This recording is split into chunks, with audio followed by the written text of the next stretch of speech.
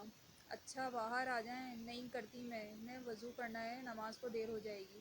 آج حسنہ کو لاپتہ ہوئے 3 دن گزر چکے تھے۔ داجی میں آج حسنہ کی گمشدگی کا کیس پولیس اسٹیشن میں کرنے لگا ہوں۔ پاگل ہو گئے ہو انصر؟ دادا جی سے پہلے ہی سعید جتوئی بھڑک اٹھے تھے۔ تم پاگل ہو؟ پہلے ہی وہ ہم سے سروس سے خاک ڈال کر چلی گئی ہے اور چاہتے ہو کہ بچی کچی عزت کا بھی کباڑہ ہو جائے؟ انصر نے بے یقینی سے کہا۔ ڈیڈ آپ کیا سمجھتے ہیں؟ کچھ معلوم نہیں؟ وہ یونیورسٹی میں انصر کا سر جھکا تھا۔ آج بعد اس کا اس گھر میں کوئی ذکر نہیں کرے گا۔ سعید جتوئی رومال سے ہاتھ صاف کرتے فیصلہ سناتے اٹھے تھے، جبکہ داجی خاموشی سے سب دیکھتے رہے۔ اگلی صبح داجی کو ہارٹ اٹیک آیا تھا۔ جتوئی ہاؤس میں کوہرام مچ گیا تھا۔ تمنا کا رو رو کر برا حال ہو گیا تھا۔ نوید اور سعید جتوئی داجی کو ہاسپٹل لے گئے تھے، جبکہ انصر گھر پر موجود نہیں تھا اور نہ ہی اس کا فون لگ رہا تھا۔ تمنا ضد کر کے ہاسپٹل ساتھ ہی چلی گئی تھی۔ باقی رہ گئی کشوا، جسے کسی کو بھی بتانے کا خیال ہی نہیں آیا تھا۔ انصر ابھی تھوڑی دیر پہلے ہی گھر پہنچا تھا، مگر جو خبر اسے ملی تھی اس کے پیروں کے نیچے سے زمین نکل گئی تھی۔ داجی وہ فٹافٹ چند ضروری سامان تھامے نکلنے لگا تھا، جب ایک خیال آتے ہی اس کے قدم اوپر کی منزل کی جانب رواں دواں ہو گئے۔ کشوا کچن میں موجود اپنے اور داؤد کے لیے ناشتہ بنا رہی تھی، جب داؤد آنکھیں مسلتا وہاں پر ہی چلا آیا۔ کشف آج چلیں جم؟ صبح اٹھتے کے ساتھ ہی پہلی فرمائش کشوا لب دبا گئی۔ جم جانے سے پہلے ہیلدی فوڈ بھی ضروری ہے، جیسے دودھ اور بوائل ایگز، ایک کپ میں چائے اور دوسرے میں دودھ انڈے۔ انڈیلتے ہوئے شریر لہجے میں کہا۔ دودھ نہیں، میں ایکسرسائز سے باڈی بناؤں گا۔ اف معصوم لہجہ۔ اچھا مگر آج فوڈ، کل سے ایکسرسائز۔ سیڑھیوں پہ کھڑا انصر جانے کتنے لمحے اتنے دیکھتا رہا۔ کشوا کے بال کونی میں قید تھے، جبکہ دوپٹہ اچھے سے شانے پہ پھیلا ہوا تھا۔ اس کا آدھا چہرہ ہی اوپن کچن کی وجہ سے سیڑھیوں پر ہی کھڑے ہو کر انصر کو نظر آ رہا تھا۔ اس کی کھلکھلاہٹ اسے مغمور کر رہی تھی۔ وہ بھول گیا وہ کیا کہنے آیا تھا۔ کشوا انصر کی آواز پر کشوا نے فوراً سے پہلے اپنا چہرہ نہ صرف ڈھانکا تھا، وہ مکمل داؤد کے اوڑھنے گئی تھی۔ آپ یہاں کیا کر رہے ہیں؟ ازلی سخت لہجے میں غیر مرد کے لیے تھا۔ داجی ہاسپٹل میں ان ہارٹ اٹیک ہوا ہے کیا؟ داجی کہانی ابھی جاری ہے، چینل کو سبسکرائب کرنا نہ بھولیے گا۔